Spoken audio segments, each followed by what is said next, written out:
Hey everybody, Coach here. Hey, thanks for joining me here on the channel this week. I kind of trailing from last week's video on landscape success. Well, now we're going to go off into the art part of it. And don't think that just because you don't have an art vein in your entire body doesn't mean you will be able to do what we're showing you here today. It is something that you need to create, and a responsible DIY landscape project homeowner needs to learn how to do in order to pull off a successful project. But let me tell you up front, what this video is not, this is not going to be some college level course on landscape design. You would need to dovetail in all kinds of ornamental horticulture and everything else to bring it to that level. What I'm trying to convey to you guys here today is that you can do this, and you can do this in a weekend and prepare for something down the road, a few weeks, a few months, when you're ready to take on your own project. That's what this is all about. Simple Simon. What's the old KISS rule? Anyway, that's it. Let's get rolling into this one. I think you're going to enjoy it, all right?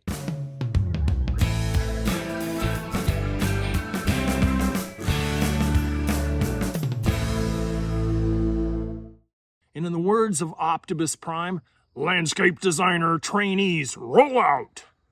All right, for some of the trolls that I have encountered in this YouTube journey, let's just jump right into it. There's not going to be any need for fast forwarding or anything here. Here are some of the top elements that you need to incorporate in here before you put it down here as far as landscape design. You ready? Okay. Accuracy, scale, scope, direction, budget, tools, and finally needs and wants. Those are your elements of a good functional landscape design. Now, shall we break them down just a little bit and delve into each one? Yes, we shall. That's the whole reason we're here today, all right? All right, let's take a look at accuracy first. Accuracy comes down to research, comes down to verification, comes down to measurement transference. Sounds like a big word, huh? College-educated word, huh? No, it's not. You'll learn about it more in scale. Taking those ideas and dreams that you have of your new landscape, whether it be front yard or backyard, without incorporating accuracy and a little bit of due diligence before you start writing and drawing, yeah, that's kind of a recipe for landscape disaster. If you end up doing something that is way out of scope or way out of scale or wrong plants in wrong place, you've had a great time and you got your creative juices flowing, but your accuracy was way off. By the time you get to maybe farming out the patio job to somebody and they go, your design says this is supposed to be 20 by 20, but the actual measurements are 35 by 46.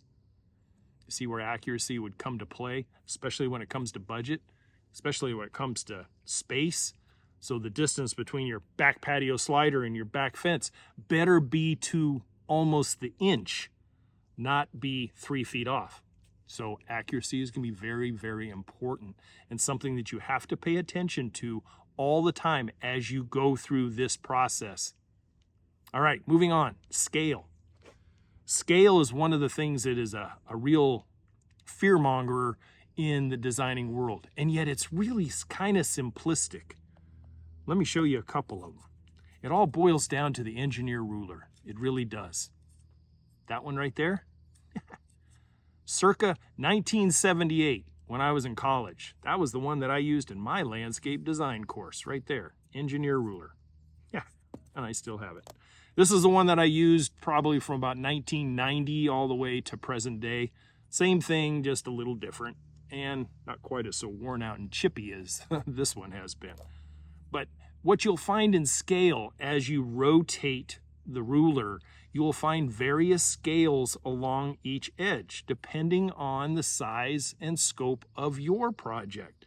Now, for most of us, the old 60 by 100 foot lot suburbia type residential backyard thought, you're probably going to get away with something like 1/4 inch scale on a piece of paper maybe 3/8 scale, maybe 3/16.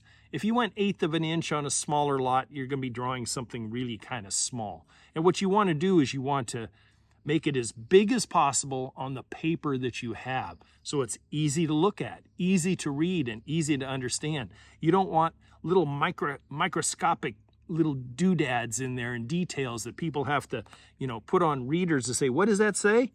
No, you want it as big as possible. So the engineer ruler really brings scale to home. And scale is really simple to understand. You're taking a foot of measurement and you're reducing it down to inches or fractions of an inch. For instance, 1/4 inch scale. A 1/4 inch equals a foot. 1/8 inch scale equals a foot. 1/16 inch scale, now we're getting really small for very, very big projects. But for you, let's just focus in on 1/4 inch, 1/8 inch, maybe 3/16 at the most, okay? Somewhere right in there is going to get 98% of all residential yards properly placed from actual yard measurements down to what's going on paper. So on the 1/4 inch scale, you will find it over on the right-hand side. And as you go this way, the bottom numbers are going to be indicative of that 1/4 inch scale. So you go from 0 all the way over to 46 feet in 1/4 inch increments. And then over here, the 1/8 inch scale, the top numbers are going to be half of that. So you're going to go way over here and you're going to have almost 92 feet that you're going to be able to place down on your paper and draw a line. So maybe you have a very wide backyard.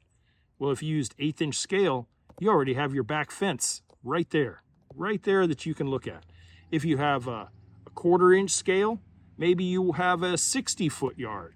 Now you can put 0 over on one side, draw out 46 feet, and then add the remaining 14 feet there and use 1/4 inch scale. I used 1/4 inch scale more than any other measurement when it came to my designing because that was my niche market. I had a few big rural properties, but most of them always fit on 1/4 inch, 1/8 inch, and sometimes 3/16, which I'm not sure where it is. 3/16 over here. I use that occasionally as well. So, and then when I wasn't drawing anymore and I went to computer, all you had to do was punch it in. But the system that I used, Pro Landscape, and I'm not sponsored, it did it automatically, put everything to scale. So, but for the DIYer, you can do it with these simple tools that you see here on the design sheet, which we'll talk about more at the end under tools. So scale is something that you need to understand, and you need to say, okay, if I go out and measure my back fence and I see that it is 50 feet, then you can come and you can measure off 50 feet here on your ruler, which is going to be from this side over to here, maybe about that far. And there's 50 feet, and you got your back fence placed right on the design sheet now. Then you can do your side fence. You can do your other side fence. You can measure from your back fence down to where your house is at, and it becomes very, very scaled down, hence scale. Now, if you look at the piece of paper that I have down here, the design sheet that I picked up, not a big investment, okay? This was 97 cents at Walmart, and that's all you need. This is kind of the poster board paper that you get near the school supplies, and I picked up 2 or 3 of them because I'll probably do some more throughout the year. But in any case, 97 cents. That's all you're going to need to put your landscape project, whether it be front and back or just front or just back, you're going to be able to do it on this size. In our world of landscape designing, this would be considered an architectural D size design sheet. If you have a much bigger project, I used to use occasionally, I'd use architectural E size, which is 36 by 48, and that's big. But you have to remember, when I was doing the designing, I would not only have the project itself, the actual project area, but then I would have a perimeter of information around that project. I would have a legend, I would have a rosetta, I would have a planting diagram, I would have designer notes and instructions that sometimes were very voluminous. And so that architectural E, I may only have an architectural D size drawing, but I had all kinds of information all around it. Also, remember when you're doing scale, that your scale should be represented on your design sheet somewhere. You know, I used to put the rosetta on one side and I'd put the scale over on the other. So over here, just put 1/4 inch equals 1 foot. That way you'll know, anybody else who sees it knows, especially if you farm some of it out to a pro, okay? So make sure that your scale is listed on the design sheet itself. So when I rolled that out in front of somebody, you know, there was a lot of information that these people paid for. And that wasn't the wow factor. No, it wasn't. It was the information factor. It was the educational factor. And it was also a proof in the pudding type of thing that Coach Matt knew what the hell he was doing. And then I would start the digestion process with folks as far as explaining. And then I had that deer in the headlights look from my customers. And I said, now we enter the digestion phase of your design. And I will answer all the questions I can here today. And then if you have other questions, let's revisit that in 3 or 4 days. And we can make sure you understand what I'm trying to convey. And that's what the design is. It's just a conveyance of understanding to either you, the designer himself, or someone you're trying to educate. Maybe it's a wife who's drawn it up and now you're trying to educate your other half. Or you're doing this for a loved one and you're going to have to educate them. Okay, so that's what the design is. It's a conveyance of understanding, and it's also a roadmap that gets you from point A to point B, the finish line of your landscape project, much less stress-free, because here's your Rand McNally right in front of you. Okay, our other area was direction. Direction's a real easy one when it comes to landscape designing. And when I'm talking about direction, I'm talking about compass direction. And what it's going to do for your design is it's going to locate where your project area is in relation to north, east, south, and west, okay? It's very important because if you design a southwest backyard project and you don't teach yourself, okay, that's going to be the hottest part of my yard throughout a predominant part of my year, or if not all year, that way you're not going to be placing shade-loving perennials and ferns and hostas and other things that would be much more appropriate over on the north and northeast side of your property where you're dwelling and maybe other trees and much more shady environment exists.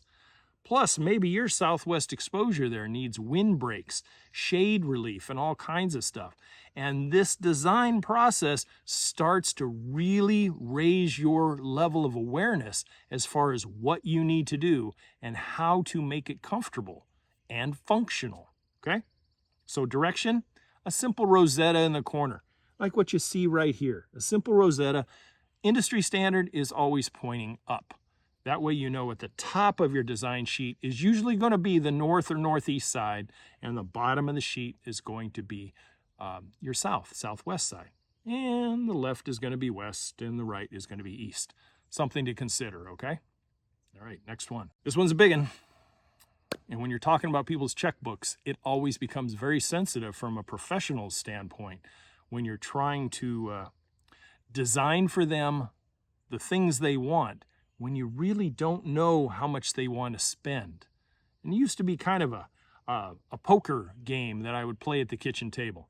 I knew that 99% of people aren't going to say, hey, Coach Matt, yeah, we got $50,000 to spend, but tell me how much I can get for that $50,000. And I'm not going to tell you how much I have. That was the poker game. And it was okay because I learned to just deal with it. But what I didn't want to do is that I didn't want to design a $50,000 landscape makeover and they can only afford 10.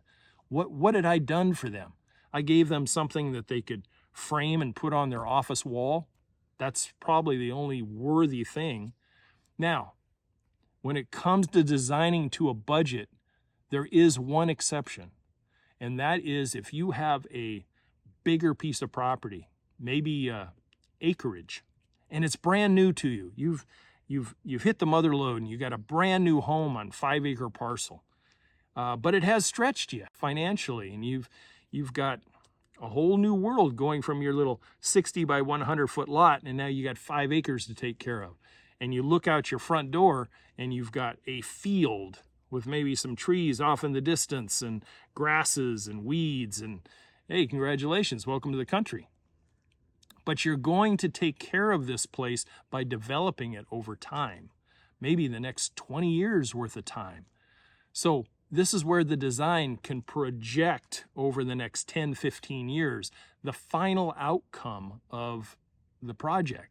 Maybe initially your landscape is just going to be your driveway down to pavement. It's going to be front yard to kind of set off the house in the front a little bit, a backyard that you can actually enjoy and relax out in and entertain family and friends.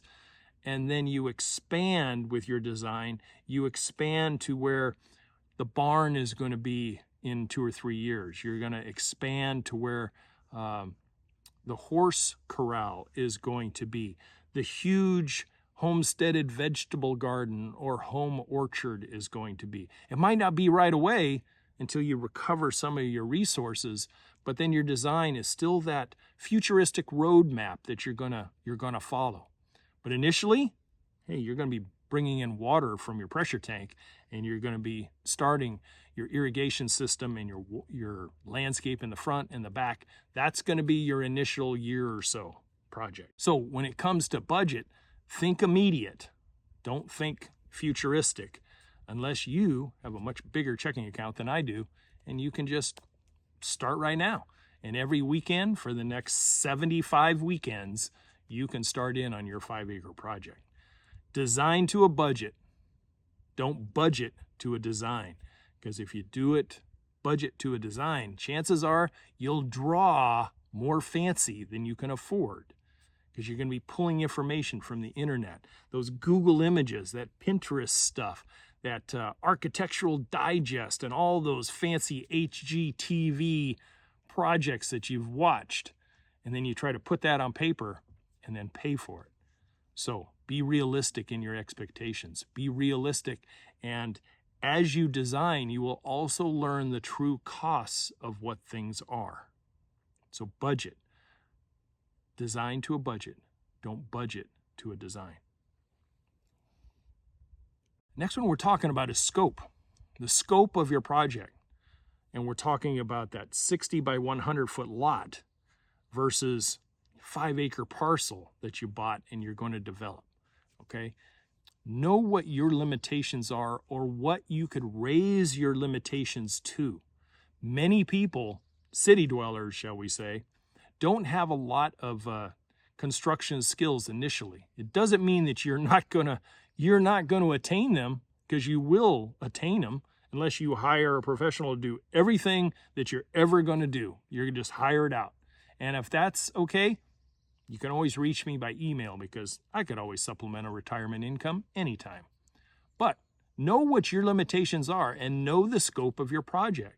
Are you capable of forming and pouring 25 cubic yards of concrete for a driveway, walkways, and back patio, lawn edgings, and everything else?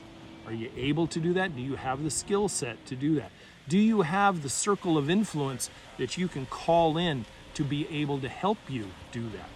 Because let's face it, 25, 30 yards of concrete put down in a day, you are going to need 6 to 8 people minimum in order to keep up with that. And I have seen DIYers take on projects where they were just pouring 9-yard patio and a small walkway. They couldn't keep up with it. Them and their brother were doing it, and they did it on a 100-degree day. And by the time they wheelbarrowed it all in, the first wheelbarrows were starting to set up on the patio, and they had not even screeded it off yet. So make sure you understand the scope of the project and what you're safely and sanely able to take on. So when you put it down on paper, understand what you're putting down, and then how you're going to attack what part of it and how much of it by yourself or with some of your circle of influence so that you turn out to be a success. That's why the design is a roadmap, period. Follow the roadmap. Do it in chunks. Do it in phases if you have to. But remember your infrastructure that you're putting down on the design so that if you haven't got to the backyard yet, you're only doing the front yard, make sure you got water, make sure you got electricity, make sure you got gas lines, make sure you have whatever you might need for your futuristic needs, that you put it underground now. Then when you start your backyard in a couple of years, boom, you're ready just to take off right from the front yard stuff that you already put in and finish it off. Okay, let's talk about needs and wants. What you take out of here and what you put down here has to address your needs first before your wants. And we live in an instant gratification world right now. Hence, I have to get right to it. Get right to the meat of it, coach. Yeah, well, if you ever sat in a classroom, the teacher just didn't go, here's your assignment, there it is, get out of my classroom. They didn't do that very much. They educated you, they brought you from down here learning, and they slowly brought you up so you had a complete understanding. Well, when you're designing, you can put in all the things you want. You want all your foo-foos, you want your fancies, that's all good. But when it comes to actual construction, make sure you take care of those needs first. Don't think about the kids' play area just yet when you have a flooded backyard every time it rains more than an inch. Your needs are going to be turning to drainage infrastructure first, controlling and managing that water, and then you can go ahead and think about the kids' play structure. Because even though kids, like I did when I could give a crap if it was muddy. The muddier the better as a kid. I'd run through that stuff. I'd get totally trashed doing whatever I was doing. Kids don't care, but you're going to care when they come flying in for dinner. All right, so make sure that the place is dry before they can go play, okay? That's what I'm saying about needs and wants. Do you need a large outdoor living area first so you have some place to step out to the backyard, some place to put a chair, some place to entertain family and friends, and you don't have to worry about fancy lighting system or a nice, beautiful pondless waterfall, okay? Those are wants. Let's concentrate on the needs. So when you do draw it, your design is going to educate you on some of the things that you are going to do first. Accuracy, research, okay? Transference of measurement and ideas, transference from here, transference from computer, transference from site observation down onto your design is how you're going to be successful in addressing those needs. And then as resources allow, you can bring the wants up with it, okay? So needs and wants are very important to get down onto paper. All right, guys, last one. We're talking about tools. Tools to do this are really, really simplistic. And you can see them before you right here. We're not talking about having to go understand a whole new computer program. And honestly, I'll tell you something, if you're not of a creative mind, computer programs will not get your creative juices flowing. They will not engage that left side brain as much as if you put something in your hand and do drawing like that. It was just like when you were a young kid and you're doing coloring and you were learning to stay inside the lines and it was fun, okay? And you became a scribbler, making stick figures, and you became someone who could color inside the lines. So let's look at some simplistic and relatively inexpensive things that you could get right off the internet and certainly on our storefront, which we would greatly appreciate a little bit of cheddar if you get some value out of these videos. You can go right to our Amazon. It's going to be linked right below, and it'll have some of the tools that you're seeing right there on the storefront. So let's take a look at them. Everybody knows what a Sharpie pen is, okay? Sharpie pens are good. Make sure they have a fine tip, or if you get some of the thicker pen type, that you use a very light pressure on it. Otherwise, it can get kind of sloppy. If you have a design sheet like what I have here, most of the time, these things need to dry just a little bit before you start sliding some of your templates across it, because you'll get a smudge. So do one, lift it straight up. Do one, lift it straight up. Dry it a little bit. Otherwise, you get very disappointed. All right. So tools, Sharpie pens, architectural pencils, if you want to just get pencils so you can erase it if you don't like it. Some people like to do that. Sharpie pen is very permanent. So you can do that with your barrel templates, which we have on the store. These are super simple, and they're gauged. If you look them up, they're gauged to 1/4 inch scale already. So the plants that you're drawing, whether it be a hedge, whether it be a post for a fence, whatever it is, they're scaled to 1/4 inch scale, which makes it kind of easy. Remember, one of the guiding principles of all landscape designing is that you're designing for mature size. You're designing as if that landscape is already 5-10 years old. Don't draw it as if it's in a 5-gallon can. You may get a Chinese fringe flower plant that is all of about 18 inches by 18 inches at the nursery, but its full height is 10 feet tall and 12 feet wide in 12 years. That's what you're designing. And one of the things to keep in mind is as you're doing some of your accuracy research, and research means go to the nursery, look at the plants, take pictures of the tags, go to monrovia.com and look at their plant list and their USDA zones and how big mature size is. Then when you get to scale, okay, and you get to your template, remember those mature sizes. Very, very important. So if you had that and you were drawing an 1/8 inch scale because you were doing a bigger project, well, all of a sudden a 6-foot shrub on your template is now a 12-foot shrub. Okay, think of it that way. These you can find on the store as well, but super simple. You can find them at Staples, office supply places, and on Amazon. But we would appreciate a little bit of cheddar from it. Anyway, we also have larger ones from Barrel that you can do. This one here is from 1978. I probably paid $4.99 at the student store for this in 1978. Yeah, they've gone up just a little bit. But we do have some, shall we say, knockoffs that are just as good. They're plastic. They're just not a Barrel name, but it just happens to be the one that I like. We're not sponsored by any of this stuff. The engineer ruler, don't forget the engineer ruler. It's the only way you're really going to scale it and be accurate. So go with a 3-sided engineer ruler. That's the easiest thing that I can suggest. If you're going to be doing curves and other stuff by hand, the Statler curvable edging tool is a fantastic tool.